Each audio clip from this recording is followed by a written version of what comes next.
এক ছিল খরগোশ। তার নাম ছিল ঝপঝপ। ঝপঝপ খুব চালাক ও বুদ্ধিমান ছিল।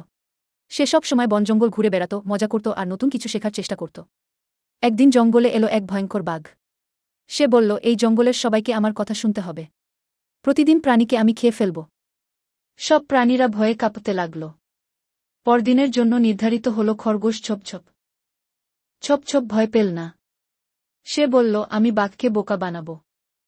পরদিন ঝপঝপ দেরি করে বাঘের কাছে পৌঁছাল। বাঘ রেগে বলল, তুই দেরি করলি কেন?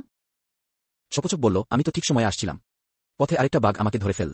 সে বলল, এই জঙ্গল আমার, তুই ওই বাঘের কাছে যাস না। আমি তাকে বললাম, তুমি অনেক ভয়ঙ্কর, কিন্তু সে মানে না। বাঘ রেগে গিয়ে বলল, কে সেই বাঘ? আমাকে নিয়ে চল। ঝপঝপ বাঘকে একটা কুজোর পাশে নিয়ে গেল।